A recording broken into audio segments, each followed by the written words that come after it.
que les violences sexuelles arrêtent de se reproduire sur la Terre, d'accord? Moi, ça, c'est un de mes objectifs de vie.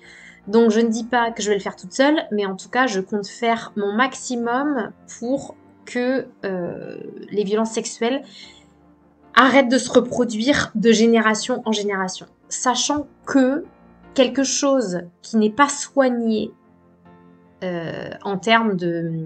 qui n'est pas soigné en termes de blessures émotionnelles va se reproduire à la génération suivante. Donc moi, en fait, ce que je m'étais dit, c'est, bah écoute, plus tu aideras de victimes à se soigner, et moins il y aura de reproduction. Puisque bien sûr, les personnes qui font du mal aux enfants, qui violent des enfants, qui font subir des agressions sexuelles à des enfants, pour moi, en fait, c'est clair et net, elles ont été victimes, même si la plupart ne s'en souviennent pas, puisque la plupart des violences sexuelles subies dans l'enfance sont occultées. D'accord? Donc pour moi, quand on est agresseur, on a forcément été victime. Et donc je me disais, bah, pour qu'il n'y ait plus d'agresseurs, il faut qu'on soigne toutes les victimes. Comme ça, les gens arrêteront de reproduire ce qu'ils ont subi sur leurs enfants ou sur d'autres enfants.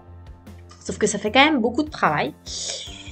Et du coup, j'ai eu une autre réflexion que j'aimerais partager avec vous. C'est qu'en fait, ce dont je me suis rendu compte, c'est que tout ce que je vous transmets par rapport à comment accueillir les émotions des enfants, eh bien, si vous accueillez en tant que parent de la bonne façon les émotions de vos enfants, eh bien, vous allez les protéger contre les violences sexuelles. Et je vais vous expliquer comment et de quelle manière vous allez les protéger. C'est-à-dire que plus vous allez accueillir les émotions de l'enfant, plus vous allez lui dire, s'il pleure, t'as le droit de pleurer, plus s'il s'énerve, vous allez respecter sa colère en disant « Ok, t'as le droit de t'énerver, juste tu me cries pas dessus et tu ne fais de mal à personne, mais t'as le droit d'être en colère. » Peu importe si vous trouvez que la raison de sa tristesse ou de sa colère est justifiée. Ça, c'est pas la question. Mais si vous êtes dans l'accueil sans jugement de ses émotions, ça veut dire que vous allez l'aider à avoir confiance en lui. Vous allez l'aider à comprendre que ce qu'il ressent, il a le droit de le ressentir. Et donc, il va le prendre confiance en lui parce qu'il va être à l'écoute de ses émotions et donc, il va croire au message de ses émotions. Donc, si un jour, il est triste ou énervé parce que quelqu'un lui fait quelque chose, d'accord ? De grave ou de pas grave, et bien du coup, il va se faire confiance. Il va pas se dire « c'est moi qui exagère, c'est moi qui fais de la comédie ». Parce que n'oublions pas que il y a une grosse part de dissociation. Enfin, il y a la dissociation qui a beaucoup lieu quand les enfants sont victimes de violences sexuelles. Donc, pour ceux qui ne savent pas ce que c'est, la dissociation, c'est quand un être humain vit quelque chose de trop violent et de trop insensé, en fait, il va se dissocier. C'est-à-dire que il va se couper de lui-même, il va se couper de ses émotions, il va se couper de ses sensations, et ça va lui donner l'impression que ce qu'il est en train de vivre n'est pas réel. Et donc, il va douter de ce qu'il est en train de vivre, il va douter de ce qu'il ressent. Est-ce que je ressens vraiment ce que je suis en train de ressentir ?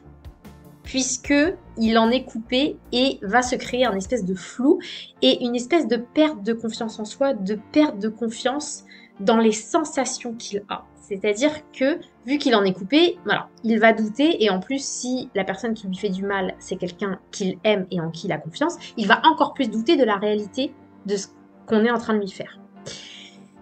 Sauf que si vous, depuis bébé, vous aidez votre enfant à avoir confiance dans ce qu'il ressent, eh bien, quand ou si il est victime de violences sexuelles, il va beaucoup plus être à même de faire confiance à ce qu'il ressent, de croire ce qu'il ressent et donc de ne pas douter de ce qui lui est arrivé et de croire que c'est vrai que tonton machin lui a fait telle chose.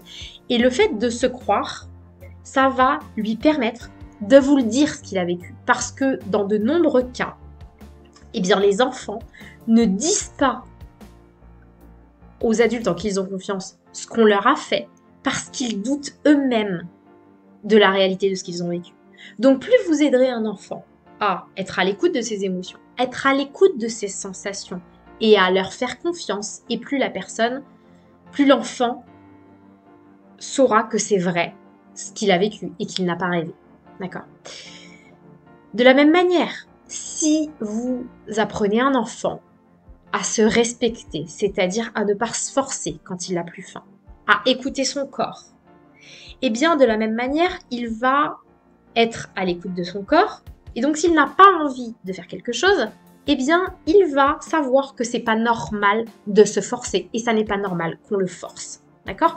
Alors que c'est des choses bêtes en fait, mais regardez l'impact par exemple d'inviter un enfant à se forcer alors qu'il n'a plus faim, eh bien en fait vous lui mettez dans la tête que c'est normal qu'il se force par rapport à son corps.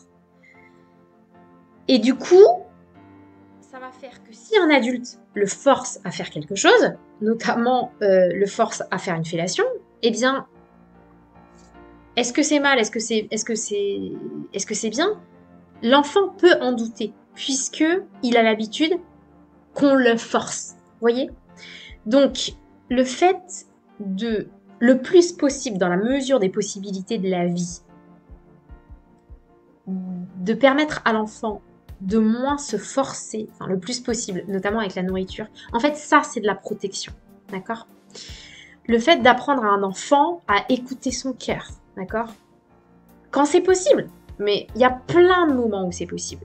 Je sais pas, par exemple, de ne pas imposer à l'enfant une manière de s'habiller, d'accord? Qu'est-ce qui est le plus important? C'est que votre enfant soit habillé à votre goût ou c'est que votre enfant se respecte et se dise que son avis compte. D'accord? Eh bien, c'est que votre enfant pense que son avis compte et que sa parole a de l'importance. C'est ça qui est important parce que c'est ça qui va notamment le protéger de plein de choses, mais c'est ça qui va faire que plus tard, il sera un adulte qui aura confiance en lui. Donc, ça, c'est important de lui laisser, à chaque fois que c'est possible, de faire en fonction de ses envies, eh bien, laissez-le faire en fonction de ses envies.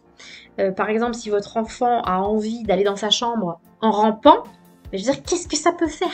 Si c'est ça, sa marge de manœuvre de pouvoir faire ce que je veux dans la vie, eh bien, laissez-le faire. Parce que plus vous allez le laisser prendre ses propres décisions, notamment par exemple en s'habillant comme il a envie, et plus il va, vous voyez, se construire sa personnalité, se dire, ok, moi je peux avoir un avis, et donc, c'est ça aussi qui va lui permettre de se défendre, que ce soit par rapport à un agresseur sexuel ou même par rapport aux autres enfants. D'accord? Parce qu'il va considérer que son avis a de l'importance. Ce qui ne sera pas le cas si vous êtes toujours dans la soumission. D'accord? Tu fais ce que je dis parce que c'est comme ça et parce que je suis un adulte, donc tu te soumets. Il aura l'habitude et il trouvera ça normal de se soumettre aux autres, donc aux autres enfants, mais aussi aux autres adultes. D'accord? Le fait de tout le temps le soumettre à vos désirs, eh bien du coup vous l'habituez à trouver ça normal que d'autres adultes le soumettent à ses désirs. Alors que si vous lui permettez parfois, ou quand c'est possible, de vous dire non, d'accord? Eh bien en fait, il saura que c'est pas parce que j'ai un adulte en face de moi que je n'ai pas le droit de lui dire non. D'accord? Donc, clairement, ça ne va pas forcément protéger vos enfants d'adultes ultra violents qui, de toute façon, vont utiliser la violence pour engendrer leurs agressions sexuelles. Mais c'est pas forcément la majorité des auteurs de violences sexuelles, d'accord? Dans beaucoup de cas, il y a de la manipulation. Allez, pour me faire plaisir, tu dois faire ça, etc. Eh bien, un enfant qui est bien dans ses baskets et qui a appris que son avis compte, sa parole compte et qu'il a le droit de dire non, eh bien, il pourra tout à fait déjouer les manipulations d'une personne qui lui fera croire qu'il faut absolument qu'il fasse telle ou telle chose, telle ou telle violence sexuelle. Vous voyez ce que je veux dire? Dites-moi si c'est pas clair dans les commentaires, dites-moi si vous avez d'autres questions. Mais voilà le message que je voulais vous passer aujourd'hui, c'est que vraiment, tout ce que je raconte dans le fait de ne pas culpabiliser un enfant par rapport à ses émotions, d'accord, ça va les protéger contre les violences sexuelles. Je vous donne un dernier exemple, sauf s'il y en a un autre qui me vient ensuite, bien sûr. Par exemple, de dire à un enfant toujours oh, mais arrête ta comédie, arrête ton cinéma. Et bien en fait, ça décrédibilise son émotion. C'est-à-dire qu'en fait, tu exagères. Tu fais des histoires pour rien. Tu es triste alors qu'il n'y a pas de raison. tu es en colère alors qu'il n'y a pas de raison, tu as peur alors qu'il n'y a pas de raison, eh bien, si l'enfant subit une agression sexuelle et qu'il a une énorme tristesse à l'intérieur de lui, ou des peurs ou de la colère, il va se dire encore une fois, ce que je ressens n'est pas légitime. Et donc, ça va pas lui permettre de se révolter contre ce qu'il a vécu, puisqu'il ne fait pas confiance à ses émotions. D'accord?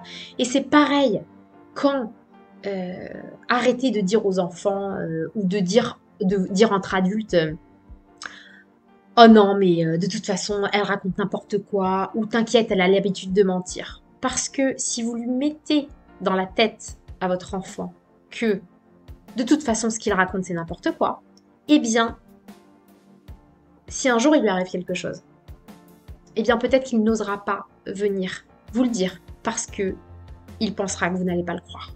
Et il y a beaucoup d'enfants qui ne vont pas se plaindre des maltraitances qu'on leur fait parce qu'ils pensent que les adultes ne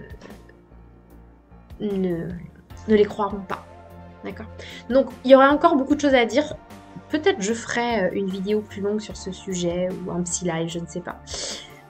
Parce que je pense que ça vaudrait le coup de comprendre à quel point des petites actions quotidiennes dans l'écoute des émotions des enfants, en fait, ça leur permet de se protéger des agresseurs sexuels, mais en fait de toutes les attaques, de toutes les manipulations, des harcèlements scolaires, etc. Voilà ce que je voulais vous dire pour aujourd'hui. Je vous dis à plus tard.